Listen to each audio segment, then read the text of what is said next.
예, 저번 시간에 우리가 좀 저번 시간에 내가 그 독일 영화사, 그죠? 안톤 케아스의 독일 영화사에 대해서 초기 앞부분에 첫 시간에 조금 초기 영화사에 대해서 좀 설명을 했습니다. 그것을 그 책에서 내가 설명을 한 이유는 그 책은 뭐 조금씩 내가 부분적으로 수업을 진행하면서 이제 독일 영화사라고 하는 그 두꺼운 책 내가 소개했었죠. 거기에 대해서 설명을 조금씩 계속 할 거고, 첫 시간에 설명했었고, 두 번째 시간에, 저번 시간입니다. 두 번째 시간에 내가 여러분들 유인물에 그 나눠준 것처럼 꿈과 동화의 영화로서 이제 독일 영화가 꿈과 동화의 영화로서 이렇게 좀 더 많이 이제 다가오게 되는데, 그 최초의 영화, 꿈과 동화의 관점을 최초로 보여준 것이 우리가 저번 시간에 같이 봤었던 프라하의 대학생이라는 겁니다. 파울 베겐의 프라하의 대학생이라는 책입니다. 영화입니다. 이것은 1913년 게어르 같이 의미해서 영화가 꿈과 동화와 유사하다는 걸 보여준 최초의 영화다 라고 얘기를 할 수 있어요. 파울 베겐은 그 당시에 독일의 연극계를 주도적으로 이렇게 움직였던 그 막스 라인하이트라는 사람도 설명했었죠. 그 사람의 그 영국의 이제 배우로도 많이 출연했던 사람인데, 이 파울 베겐이라는 사람이 우리가 이번에는 아니다 다음 시간에 볼 그 골렘 이런 데도 주인공으로 등장해요. 이 사람의 특징적인 것이 파울 베겐이라는 사람이 동양사를 좀 닮았습니다. 동양사를 닮아가지고 책에 보면은 이 사람의 그런 용모에 대해서 몽골이안이라는 표현을 쓰고 있어요. 몽골 사람처럼 닮았다. 아시아 계통을 닮았다 이러죠. 얼굴의 윤곽이 아주 또렷하고 상당히 굴곡지고 이런 그런 것으로서 나타나고 있습니다. 예.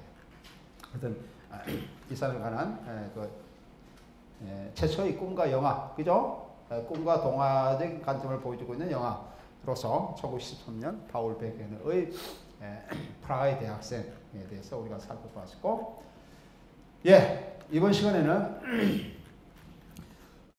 저번 시간에 잠깐 보안 다시 내가 좀 정리를 더 하면은 바이마르 시대의 영화, 모더니즘의 원동력으로서 그 최초의 초기의 그 바이마르 공화 시대의 그 영화에 대해서 조금 살펴보도록 하겠습니다.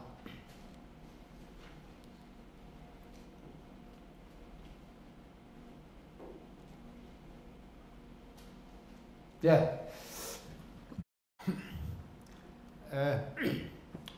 그 모더니 원전에서 1918년 11월 9일에 황제가 퇴위하고 빌레는 왕제 프로센 됐고 이 빌레는 왕제 퇴위하고 최초의 그 독일 바이마르 공화국이 이제 나타났다 그렇게 했죠. 그래서 아버지죄 또는 사회적 범죄를 다룬 영화들이 이제 많이 보여줬다 그렇게 얘기를 할 수가 있습니다.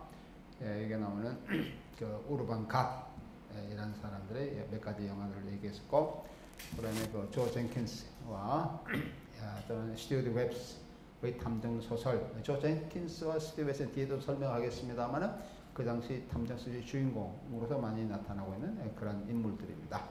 예를 들면 스튜어트 웹스, 여기 나오는 스튜어트 웹스의 그런 유형의 그런 탐정 영화를 들라 그러면은 뭐 상당히 많이 있어요.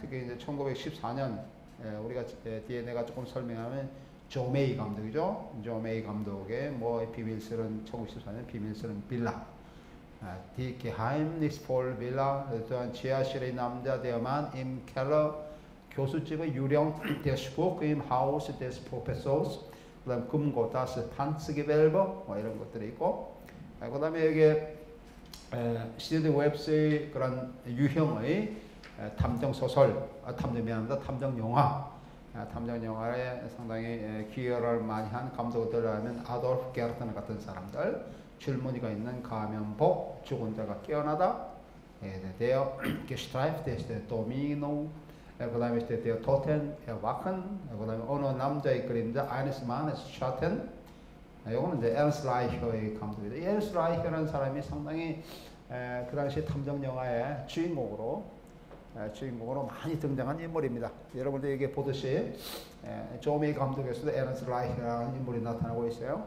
주인공으로 많이 나타나는 유명한 배우입니다. 이제 이 사람이 영화로 만들었어요. 한밤중업의 다스 미터나트 시프라는 이런 영화 편지 개봉 나왔대요. 브리프 페프너 그 편지 이렇게 뜯는 조그만 칼 같은 거 있죠? 그것이 브리프 페프너 이런 것들 아마추어, 내 아마추어를 도와달라는 외침인데요. 일페 루페 그다음 저세상으로 여행 디라이즈 엔자이스 그다음 백작 포인트 카스트로 그래핀 드 카스트로 이런 영화들 그다음에 1919년까지 잠깐 내가 조 웨킴스 또는 여기 나오는 스튜디오 웹스의 영화 유행에 대한 간단히 살펴보고 있는 거예요. 채찍 상원의원의 선출 디 제나토발 채찍 디 파이체 빛의 신호 다시 리히트 지그날 그 다음에 탑 디 파고대 뭐 파고다 우리 파고다라 그러죠. 파고대 사리탑 같은 것을 그렇게 파고대라 그렇게 얘기하고 있어요.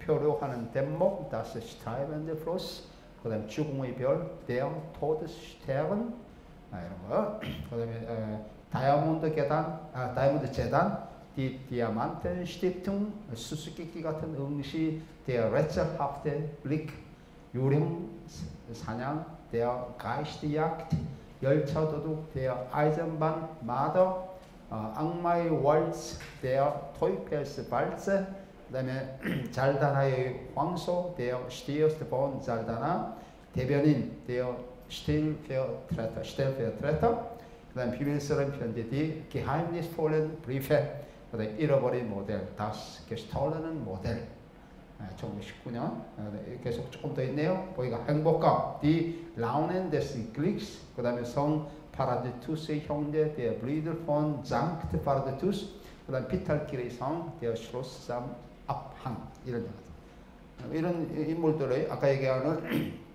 스튜드 웹스의 그 주인공이라는 탐정 영화를 주인공하는 유형들은 여기 나오는 자료에 보면 1929년까지도 계속 이렇게 나타나고 있습니다. 예. 발목공학의 초기 영화들 이것은 정치적인 시사사건, 시가전 뭐 이런 것들을 보여주고 있고 파업의 정리에 영향을 받고 있고 다양한 오락물들을 제공하고 있습니다. 멜로드라마, 코미디 영화, 계몽 영화, 그다음에 범죄 영화 뭐 이런 유형들을 얘기를 하고 있습니다. 예, 그다음에 에로틱한 것과 이국적인 것, 타부 사회적으로 잘 논의되지 않은 타부. 그 다음에 범죄에 관한 관심이 이제 정치적인 그런 것을 초월하고 있죠. 네. 전시서 같은 영화는 영상인들 애타게 찾는 강조들을 많이 이제 채워주고 있고, 1819년, 18년, 19년 이런 것은 대중을 위한 영화라는 의미에서 대중성을 추구하고 있다라고 얘기를 할 수 있습니다. 예. 그 다음에 그 당시에 이런 제작에 참여했던 그런 영화사가 전에 한번 얘기했던 유니버셜 영화사 우파라고 그렇게 얘기했죠. 우니베르즘 필름 악재계절샵 악에는 악재계절샵 주식회사 이렇게 얘기를 할 수 있습니다. 이 우파는 1947년 동독의 대파 동독의 국립영화사인 대파에서 이렇게 이제 자리를 내주게 되고 독일 영화에서 중심 역할을 이제 대파가 대신 하게 되는 그런 상황에 이렇게 되죠. 우파가 자리 잡은 것이 그 베를린 밑에 있는 포츠담. 포츠담은 그 프로이센 제국의 그런 수도였죠. 중심지 역할을 했습니다. 베를린도 그렇지만 포츠담이 특히 그래요. 포츠담에 가보면은 포츠담에 여러분들 한번 베를린 바로 밑에 있어요. 베를린에서 얼마 되지 않습니다. 포츠담에 가보면은 그 왕궁이 쭉 있어요. 그러니까 프랑스에 여행하면 프랑스의 그 루이 왕조 있죠. 루이 왕조의 그런 왕궁이 베르사유 궁전이라고 그러는데 프랑스 파리에란 남쪽이 조금 밑에 쳐져 있는 부분의 남쪽에 있는데 그 베르사유 궁전의 그런 유형과 아주 똑같이 닮은 그런 궁전을 포츠담에서 만들어냈어요. 프로이센 제국이 만들었어요. 그 프로이센 제국에서는 프랑스적 문화를 굉장히 높게 평가를 했기 때문에 그 포츠담에 그 프로이센 왕조죠. 프로이센 왕조의 그런 왕궁이 포츠담에 있는데 그 베르사유 궁전에 가보면은 똑같은 유형이 이제 유형을 그대로 판박이처럼 갖다 놓았다 그러죠. 베르사유 궁전에 가보면은 베르사유 궁전은 뭐 뭐랄까요, 뭐 철장부터 해가지고 상당히 금색으로 이렇게 쫙 도금을 해가지고 굉장히 화려하게 보입니다. 그래서 정문을 들고 들어가 보면은 쭉 일렬로 연못이죠. 연못이 일직선으로 쭉 굉장히 긴 연못이에요. 굉장히 긴 연못이 쭉 일자로 뻗어 있어요. 뻗어 가지고 저 끝에 이렇게 이제 분수대가 있고 그런 형식으로 되어 있는데 그 프로이센의 그런 궁전에 있던 포츠담에 가보면 역시 마찬가지로 똑같은 유형이 있습니다. 프로이센의 그 궁전인 그 이름이 쌍수시라고 해요. 쌍수시. 쌍이라는 것은 불어로 뭐뭇이 없다. 수시라는 근심걱정이라는 명사인데 그래서 근심걱정이 없는 성이다 이런 뜻이에요. 상당히 뭐 무릉도 같은 그런 성이다라는 그런 의미죠. 그래서 내가 갔을 때는 그 1989년 그러니까 동독이 붕괴되기 직전에 내가 한번 가본 적이 있는데 아니면 붕괴된 하여튼 완전히 통일되기 이전의 그런 시기였어요. 하여튼 사회적 혼란기죠. 혼란기 하면 우연히 거기에 대한 여행을 가게 될 기회가 있어서 가봤는데 거기는 전혀 관리가 안 됐습니다. 왜냐하면 그거는 이제 왕족이 살던 왕궁이기 때문에 사회주의 국가에서는 그런 것을 관리를 별로 안 하죠. 높게 평가도 안 하고 그대로 방치해 놨어요. 그대로 방치해 거의 폐허 상태 비슷했는데 폐허 상태인 그런 것임에도 불구하고 보니까 하여튼 왕궁으로서 그런 것을 조금 뭐랄까요, 왕국의 그런 이미지를 볼 수가 있었죠. 그게 프로이센의 그 쌍수시 궁전 중에 하나의 그런 집이 공주의 집이 있습니다. 프로이센 마지막 그 공주의 그 집이 있는데 그 집에서 우리나라의 그 집에서 그 우리나라 그 뭡니까 포츠담 회담이 우리가 흔히 역사적으로 하는 포츠담 회담 있죠? 포츠담 회담이 거기서 열렸어요. 그래서 우리나라 분단된 얄타 회담, 포츠담에서 우리나라가 분단됐는데 분단된 역사의 현장이 그 포츠담입니다. 우리나라와도 연관이 있어요. 거기 가보면은 한 5층짜리 그런 공주가 살자는 공주의 그런 거처라 그래요. 거기 가보면은 우리나라의 분단된 그런 회담하는 장면이 그 1층에 그 당시에는 1층에 쭉 이렇게 사진과 함께 배열된 그런 것이 있었어요. 그래서 이게 한 역사적인 우리나라를 A 관점에서 역사적인 그런 흔적을 볼 수가 있는데 하여튼 그곳이 그 북부가 우파뿐만 아니고 대파의 동독의 대파의 중심적인 기지다. 지금도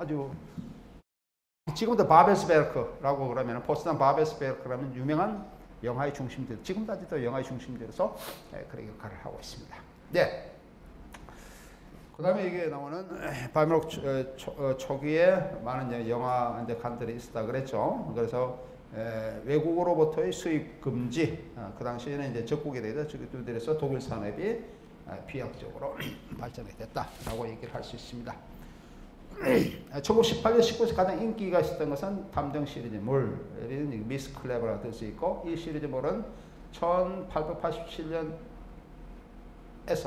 1887년 아서 코난 도일이라고 하는 우리는 코난 도일이라고 그러죠 흔히 코난 도일의 경이 쓴 여러 가지의 탐정 소설 그죠 탐정 소설이 있는데 이 탐정의 주인공으로 나타나는 것이 우리가 잘 알고 있는 셜록 홈즈라고 하는 주인공입니다.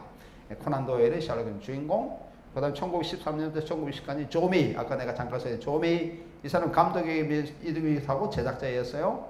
그래서 1914년까지는 이 조메이의 그런 이런 감독이 영화한 여기는 스튜어드 웹스 이런 영화들 이런 주인공을 한 영화들 또는 그 이후로는 에런스트 라이히의 시리즈의 탐정 영화 주인공.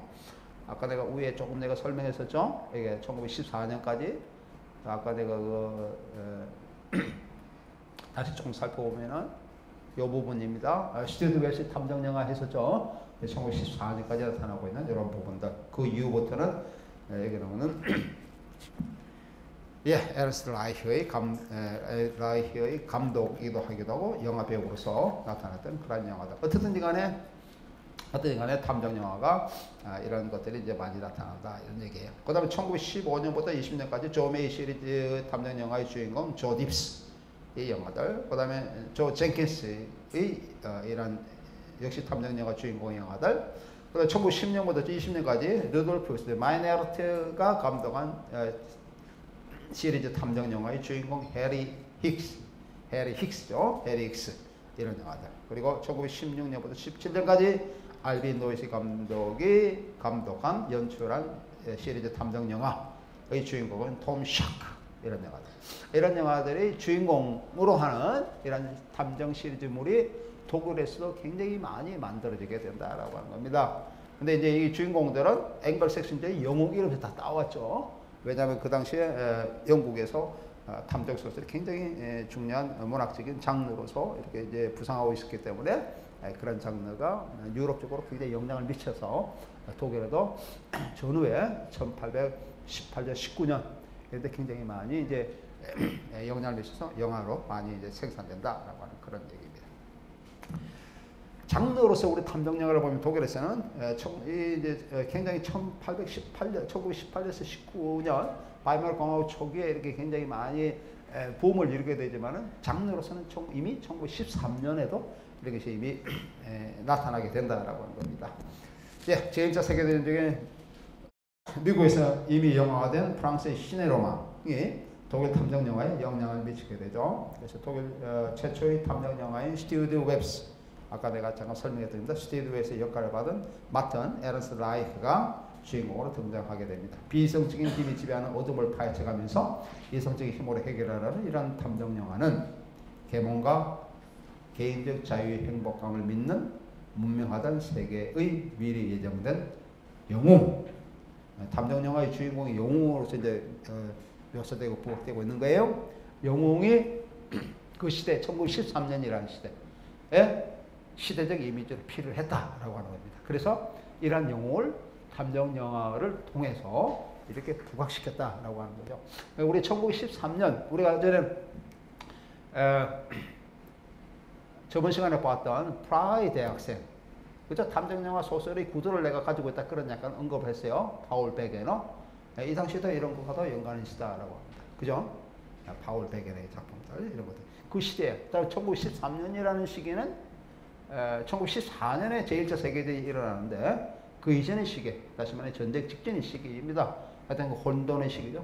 전쟁이 일어나는 그런 시기는 굉장히 혼돈의 시기인데 그런 시기도 이미 탐정, 그죠? 모든 것을 다 합리적인 이 세계, 현실에 이성적인 탐정 영화 추리설이라고 해서 굉장히 논리적으로 파헤쳐 나가는 거잖아요. 그죠? 추리 영화의 특징은 굉장히 논리적으로 미궁의 그런 사건을 해결해 나가는 겁니다. 주인공의 힘으로 하나하나를 파헤쳐 나가는 그런 거죠. 굉장히 긴장감이 높은 가운데 파헤쳐 나가는 게 탐정 영화의 특색이에요. 그런 시대적인 그 영웅이 필요했었다라고 합니다. 그런 것이 이제 영화적 또는 다른 예술에 이렇게 투영돼서 나타났다라고 하는 겁니다. 무슨 알겠죠? 이것이 1818년에 19년, 다시는 전후에 다시 이렇게 이제 부각해요. 이게 전쟁 이전하고 전후의 이전하고 그런 시대적인 요구는 굉장히 유사했다라고 얘기를 할 수가 있습니다. 그죠? 1913년에 이런 것이고, 그 다음에 18년, 19년에 이렇게 나타나고 있다. 다시 말하면 전쟁 이전에 그런 빌레름 시대, 빌레름 왕조 시대의 그런 어두웠던 또는 비합리성을 지배했던 그 시대의 이성적인 힘이 필요했다 했듯이, 그다음 전쟁 이후에도 그런 시대적인 정신, 시대적 의미 이것이 필요했었다라고 하는 무슨 알겠죠? 네. 1918년, 19년 특히 성공적인 탐정 영화 내지는 범죄 영화는 프랑스 영화 시리즈만의 루이 베이아트의 유령, 급혈기와도 유사하게 나타납니다. 유령은 5가지 에피소드로 이루어져 있고 독일의 범죄 영화에서도 있는데 독일의 범죄 영화에서도 비행과 범죄보다는 모험, 사치, 속도, 기술, 시대, 도시 현대적인 사무 스타일에 더 문제를 제기를 하고 있습니다. 이 장르의 대가로는 영화 배우이자 감독인 하리 필 같은 사람을 들 수가 있죠. 하리 필. 그래 1912년에 아시아인의 독일 방문기를 다룬 산막으로 웃은 영화 검은 피, 독일하면 슈바르테스부르 얘기할 수 있습니다. 검은 피에서부터 1953년에 부서진 창살 게슈프랭크테 기타에 이르기까지 40년간 경유해서 110편의 범죄 영화와 모험 영화를 제작합니다. 이 하리 필이라는 사람 굉장히 그 당시에 영화 감독으로서 영화 제작자로서 굉장히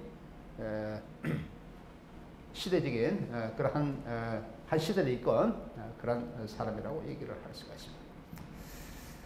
예, 그 다음 1918년 19년 동안에 그는 조미 감독 하에서 8편의 조딥스 유형을 보이는 탐정 영화의 주인으로 맡게 됩니다. 영화 배우면서도 감독으로 이제 활동하게 되는데 아까 얘기하는 조미 감독이죠. 아까 조딥스라고 했었죠. 탐정 영화 스타일이 여러 가지 유형의 탐정 영화의 주인공들이 있는데 뭐 셜록 홈즈라든지 조딥스라든지 그다음에 뭐 스튜어트 웹스라든지 있는데 이제 조딥스의 유형의 탐정 영화의 주인공을 하게 된다. 조미님이 1914년 아까 얘기했듯이 에르스 라이를 주인공으로 하는 비밀스러운 빌라, 지하실의 남자, 교수집의 유형, 금고 등에서 같이 탐정 영화를 제작을 합니다. 조미는 1933년까지 30편이 넘는 모험 영화에 계속 이어지게 되는데 이 영화에서 그는 동시에 배우 스탠드맨 감독 제작자가 역할을 합니다. 하이레필의 죽음을 가볍게 얘기하는 대학 배우 에히터 데스토데스 1920년대 영화입니다. 프랑스와 독일의 합작영화에 무감각한 사람 되어만 오는 네르벤 1924년에서 센세이션을 불러일으키고 하이레필의 남순다운 활동상을 보여주고 있는 영화를 영화를 제작 내지는 주인공으로서 나타나게 됩니다. 그 시대에 사회학자, 우리 상대적 이론을 펼치고 있는 사회학자 게오르기 진메라는 사람이 있는데 이 사람이 이제 그런 얘기를 했습니다. 인용입니다. 절대적인 현재임의 가고도 아니고 미래도 아닌 한 점으로 부각되는 삶의 과정이다. 모험이 매일 모험이 그렇다는 겁니다. 탐정 영화는 모험이죠. 어드벤처를 상당히 중요한 모티브로 삼고 있는데 모험을 그렇게 얘기해요. 이 때문에 이 가정이 소리가 무엇이라는 것을 배울 수 있게 삶을 스스로 받아들인다 라고 얘기를 하고 있는데 이 모험에 대한 진멜의 철학적인 관점 이것이 생의 거임에 대한 갈망이라고 하는 이런 분위기를 시대적 분위기를 반영하고 있다 라고 얘기를 할 수 있습니다. 하리필의 영화는 커뮤니케이션 소통이라고 하는 교통의 신호설의 선전문구로서의 도시 대성을 보여주고 있습니다. 동시대 미국의 감독이자 감독이자 배우이자 감독인 더글래스 페어뱅크스와 유사하게 하리필은 1922년 독일에서 가장 인기 있는 영화 배우가 됩니다. 그래서 그는 요즘 흔히 얘기해서 우리 콘텐츠 어떤 유사한 콘텐츠 생산이 어떠한 것이 인기가 있게 되면은 그 유사한 콘텐츠를 많이 생산하고 있잖아요. 이 시대에도 그런 게 이미 있었다는 거예요. 콘텐츠를 생산하는 그런 것을 보여요. 예를 들면 하리필의 인형, 히트 상품, 그다음에 값싼 인쇄물로 해서 이제 인쇄물을 통해서 하리필은 세계적으로 이렇게 부각되고 독일에서뿐만 아니고 세계적으로 부각되는 그런 현상을 맞이하게 됩니다. 예. 그래서 1819년에 탐정모와 모험 이외에도 다른 시리즈 영화가 있었는데 또 다른 시리즈 영화 중에 하나가 이 여성입니다. 여성 그러니까 중요한 것은 탐정 영화, 모험 영화, 그죠? 탐정 영화 유형에 내가 좀 얘기했고 모험 영화 아까 얘기했었죠. 하리필 중심의 모험 영화 있고 그다음에 세 번째 부류로서 얘기할 수 있는 것이 이 여성을 중심으로 하는 멜로드라마 영화, 이런 것들이 시대에 상당히 또 상당히 부각되고 있습니다. 예를 들면 얘기하는 아르투스의 마르틴 이 감독한 승리한 여자, 지그린 바이프 1918년 늪가에서 본 란데데스 줌패스 같은 영화들, 죽은 데는 탐욕스럽다, 디 도텐진 우니에 제트리키 같은 영화들 이런 들에서 주인공으로 나타나고 있는 루진트 같은 여자 배우입니다.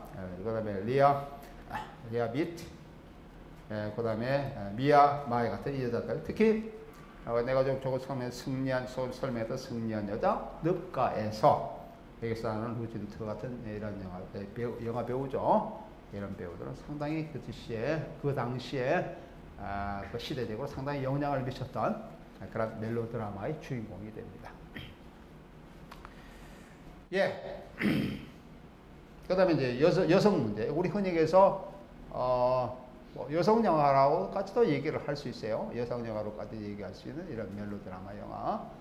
이런 것이 이제 이 시대에 상당히 부각되고 있다라고 하는 거죠. 예. 특히 흔히 이제 전쟁에서 흔히 그렇듯이 전쟁을 하게 되면 이제 전투에서 남자들이 많이 죽게 되잖아요. 그래서 많이 죽게 되고 이제 여자들이 그런 삶이 이제 부각되게 됩니다. 홀로 살아가야 될 여자들의 삶 이런 것들이 이제 시대적인 그런 하나의 뭐랄까요 의미로서 시대적 의미로서 나타나고 있죠. 예를 들면 우리가 잘 알고 있는 라이너 마리아의 결혼 같은 영화들, 그 파스빈더 영화 이런 것도 전쟁에서 그 남편과의 그런 이른바 사별, 자기는 이제 죽었다고 생각하고 있는 그런 남편이 이제 전쟁 가는데 돌아오지 않는 거예요. 기다리고 있는데 돌아오지 않는 그런 혼자의 여자의 삶을 보여주고 있는 것이 라이너 마리아의 결혼이라고 하는 그런 영화가 있는데 그런 현상과 전쟁과 연관된 여성의 삶, 시대적으로 살아가는 여성의 삶, 힘든 삶을 얘기하고 있죠. 이런 것보다 굉장히 유사성을 보여주고 있는 영화라고 얘기를 할 수가 있습니다. 예, 그 당시에는 뭐 거의 1,100만 명의 상위군들이 있었다 그래요. 엄청난 숫자입니다. 사람들이 엄청나게 저에서 죽었고, 전쟁에서 죽었고, 그런 것을 연관을 지니고 있습니다. 예. 아까 얘기한 멜로드라마, 스릴러, 모험영화, 탐정영화, 이런 것들이 이제 바이마르 초기 영화에서 하나의 장르로서 커다란 의미를 지니고 있다. 라고 하는 것이 조금 전에 내가 설명한 겁니다. 그 다음에 1920년에서 이제 여러 가지의 그런 유흥 프로그램, 오락 프로그램 이런 것들이 이제 많이 짜여지게 되는데 이게는 연극적, 음악적, 무용 공연, 전에 얘기했던 버라이티 쇼 또는 서커스 전통 이런 것이 이제 계속 프로그램에서 저작 프로그램으로서 이렇게 이제 드러나게 됩니다. 그다음 1919년에 또 다른 하나의 뭐 여성 영화라 그럴까요? 뭐 여성 영화 아까 얘기했던 여성 영화 멜로드라마 영화라고도 얘기를 할 수 있습니다. 하나의 그런 커다란 한 부분을 그 당시 센세이션한 반응을 일으켰던 그런 감독이 있었는데 그게 에런스트 루비치라고 하는 감독입니다. 이 사람의 역사 영화 마담 듀바리라고 하는 이런 역사 영화 마담 듀바리가 있습니다. 듀바리 부인이라는 뜻이죠. 마담이라고 해서 프로로서 굉장히 귀부인을 얘기를 하는 그런 호칭인데 듀바리가 나타나게 됩니다. 근데 이 마담 듀바리는 우리가 좀 이따 잠깐 볼 건데 마담 듀바리는 1789년 프랑스 대혁명을 다루고 있습니다. 대혁명을 다루면서 이게 난 1919년이라고 하는 9월이라고 하는 시 전쟁이 마치 이제 1년도 채 되지 않는 그런 시기인데 그 시대적인 상황, 다시 말하면 1918년 11월에 바이마르 공화국에 출범했고 이 왕정이 이제 무너졌는데 이른바 우리 11월 혁명이라고 얘기할 수 있는데 이게 11월 혁명이라고 하는 그런 시대 정신과 유사하게 혁명적인 의미를 보여주고 있습니다. 이 영화는 마담 듀바리는 모두 7막으로 구성되어 있어요. 그리고 시대 배경은 프랑스 파리 대혁명의 시기인 1789년. 그러니까 이 독일의 11월 혁명과 일치하게 영화는 혁명의 모티브를 주도적으로 다루고 있습니다. 영화 잠깐 보도록 하겠어요. 이 영화가 그 시대에 굉장히 센세이셔널 반응을 일으켰던 영화가 마담 듀바리라고 하는 영화입니다. 이게 무도회장입니다. 무도회장에서 앞에 나오는 이 부분이에요. 무도회장에서 이제 결투를 하게 되는 거죠.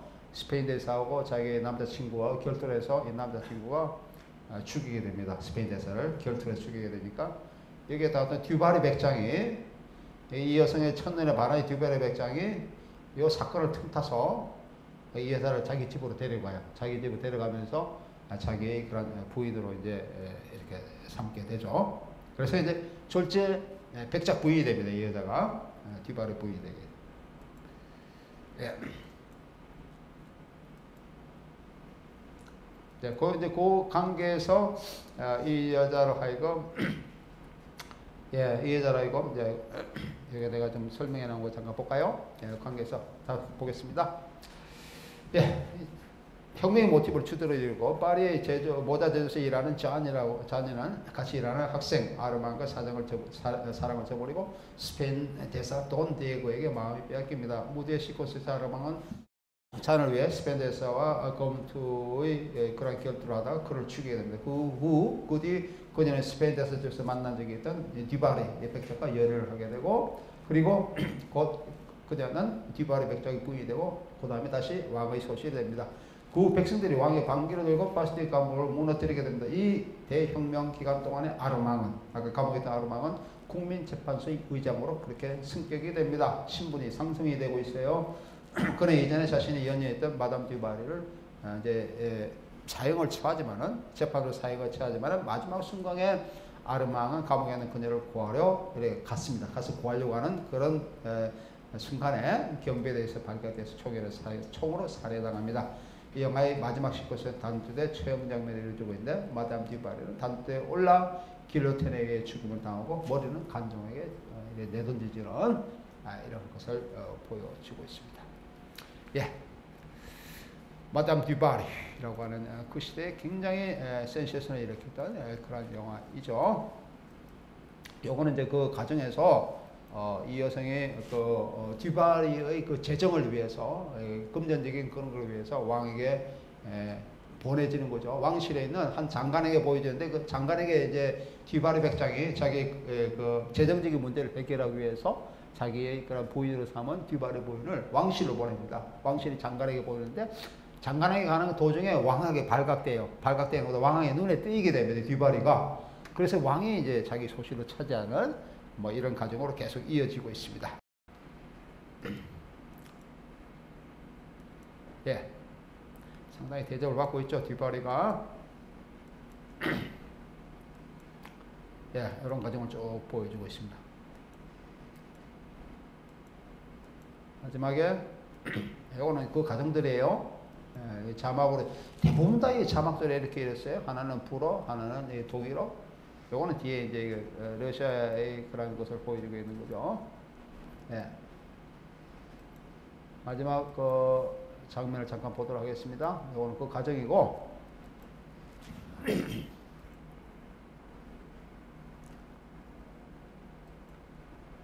예, 이제 혁명의 그런 전야를 맞이한 거죠. 전야를 맞이해가지고 감옥이 다 부서지고, 이거는 뭡니까? 해방이 되죠.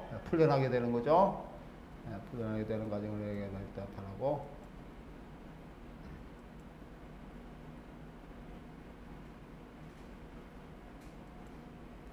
마지막 장면을 잠깐 보겠습니다. 이 부분이에요.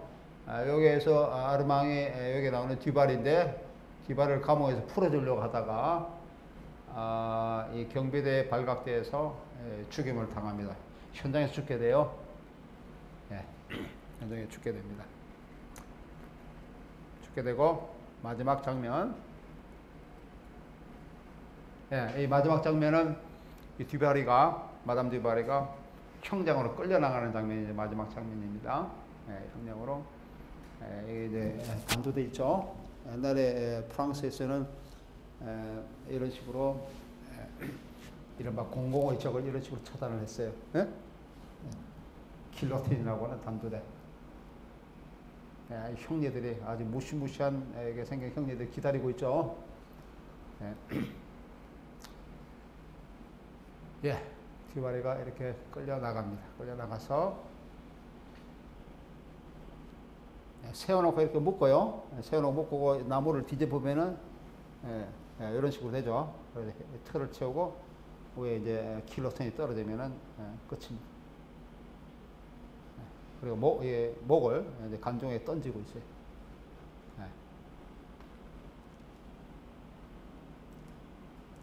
이게 마담 듀바리입니다. 이 영화가 그 당시에 센세이셔널 반응을 일으킵니다. 마담 듀바리가 역사적인 흔히 얘기해서 코스튬 필름이라고 그렇게 얘기하는데, 독일어 하면 코스튬 필름. 역사적인 소재를 다루면서 그 시대의 의상을 대부분 다 이렇게 갖춰서 보여주고 있는 영화, 이런 걸 코스튬 필름이라고 그렇게 얘기하는데, 예. 그래서 마담 데바는 프랑스의 역사적인 의상 영화 코스튬 필름입니다. 코스튬 필름. 이 영화는 데카던스 위적인 위험 있는 화려함을 관객에게 제시합니다. 혁명의 모티브, 잉크스타드 여기 나오는 배역이 호화 배역들입니다. 호화 배역들 인물로 하고 그다음에 역사적 인물들의 인간의 열정을 쌓이고 이렇게 보여주고 있는 인물 설정으로 영화는 센세이셔널 성공을 일으킵니다. 제2차 세계대전 이후 세계에서 성공을 거둔 최초의 독일 영화. 세계에서 우리도 영화 지금 해외 바이들이 이제 막 사고 이러면 상당히 이제 해외적으로 인정받는 영화, 성공한 영화로 요즘도 지적을 하는데 독일 영화 중에서 해외에서 성공한 해외까지 이렇게 상영되는 그런 최초의 영화가 이 마담 듀바르입니다. 외국에서 커다란 관심을 불러일으킵니다. 특히 미국 뉴욕에서 이 영화는 1920년 12월부터 열정, 파시옹이라는 제목으로 여러 날 동안 상영됩니다. 파시옹이라는 개념 원래는 신학적인 개념이죠. 신학적인 그리스도 성경의 그리스도 순환의 개념이 파시옹입니다. 그래서 흔히 파시온 스펙 유럽이나 독일 같은데 유럽에 가보면은 특히 그 캐톨릭 성당 산의 중통에 있던 아주 오래된 캐톨릭 성당들 있잖아요. 역사적으로 오래된 이런 성당들 가면은 특히 이제 어느 언덕에 위치해 있다든지 이런 데 가면은 그 가는 길에 그 성경에 나오는 이제 예수님이 나중에 골고다에 이렇게 언덕에 십자가 달려서 이제 형을 당하게 되는데 당하는 과정이 13가지 단계로 되어 있어요. 뭐 나무에 이제 몸에 물을 먹이는 과정, 무릎을 꿇는 과정, 넘어지는 과정, 다시 십자가로 매는 과정, 뭐 이런 과정이 이제 13단계의 과정이 있는데 그 13단계의 과정, 그걸 흔히 해서 파시온 스펙이라고 그렇게 얘기합니다. 순환의 길이라는 뜻이에요. 순환의 길. 이런 의미인데 여기서도 미국 그 영화의 제목, 영어적 영화의 제목은 파시온이라고 되어 있다. 마담 듀바르의 영화 감독이 에른스트 루비치라는 감독인데 에른스트 루비치는 1919년과 1924년에 10여 편의 영화를 제작합니다. 이 시기에 거의 대표적으로는 사막으로 되어 있는 코미디 영화 굴공주, 아우스트리안 프린세스 1919년, 에티아 호프만은 독일의 그 20세기 초에 독일 낭만주의, 국의 낭만주의 작가죠. 에티아의 작품에서 모티브를 가지고 있는 인형 디 푸페라고 하는 영화. 바이런 알퍼스를 배경으로 하는 코미디 영화는 콜 히젤의 딸. 이런 것들이 이 사람의 영화입니다. 굴공주 같은 데 보면은 이런 영화들은 대부분 다 이제 결혼을 모티브로 하는 영화들이 많아요. 누굽니까? 이 에른스트 루비치 영화. 그래서 굴공주는 결혼의 모티브가 두드러지게 나타나게 되는데 이 영화의 주인공의 아버지 케이크라는 사람이 있는데 미국의 부유한 사업가로서 해물류로서 큰 돈을 벌게 됩니다. 그렇기 때문에 그 사람을 굴왕자라고 얘기를 하고 그 딸을 이제 굴공주라고 그렇게 얘기합니다. 근데 이 혈정적인 이 딸이 굴공자로 불리는 딸이 유럽의 귀족과 결혼하고자 해요. 그래서 그녀는 가난한 하여튼 귀족이면 좋다라고 하는 뜻인데 가난한 왕자를 만나는데 그 왕자 이름이 누키라는 왕자를 만나게 됩니다. 그런데 이 왕자가 자신이 먼저 자기가 이 여자를 알기 전에 자기가 시종이고 하고 친구인 요셉을 보내게 되는데 이 여자한테 보내야 되는데 이 여자는 뭐 진정한 왕자인 줄 알고 하여튼 그 시종하고도 결혼하고자 하는 이런 결혼의 모티브로 되어 있습니다. 그리고 이로해서 그녀를 소란 사건을 야기시키는 마지막 시퀀스에서는 해피엔드로 끝나는 것이 이제 굴공주라는 영화고요. 인형, 요거는 이제 에티아 호프만의 영화로서 상당히 문학적인, 소위 말해 문학의 영화, 문학적인 그런 각색으로 많이 되어 있는 영화입니다. 그래서 이 인형이라는 영화는 상당히 재미있는 문학적인 의미에서 상당히 재미있는 영화로서 보여주고 있습니다. 이 인형 잠깐 보도록 하겠습니다. 이런 것이 이제 인형이라고 하는 영화예요. 그 다음에 에른스트 루비치의 영화 중에 주무른이라고 하는 영화가 있습니다. 이것도 문학과 상당히 연관되고 있는데 에른스트의 대표작 중에 하나이고 주무른이라고 불리는 유혹적인 무희 줄라이카의 삶을 다룬 이 영화예요. 줄라이카는 게테의 작품 속에도 게테의 작품 속에도 이 줄라이카라는 인물이 나오죠. 여성 인물이 나옵니다. 이 줄라이카라는 이런 소재는 아랍의 유명한 그 전설적인 무희 이름이 됩니다. 무희 이름으로서 나타나고 있습니다. 줄라이카는 주무로 있는 것은 원래 아까 그 바이마르 공화국의 대부라고 내가 잠깐 여러분에 소개했던 바이마르 공화국의 대부로 소개했던 막스 라인하이트라는 사람이 있었다 그랬죠. 이 사람이 1910년에 프리드리히 프렉사의 판토마임을 영화한 것이 주물이라는 영화입니다. 당시에 에르스트 루비치가 1926년에 이 판토마임을 다시 동명의 이름으로 영화를 하고 있습니다.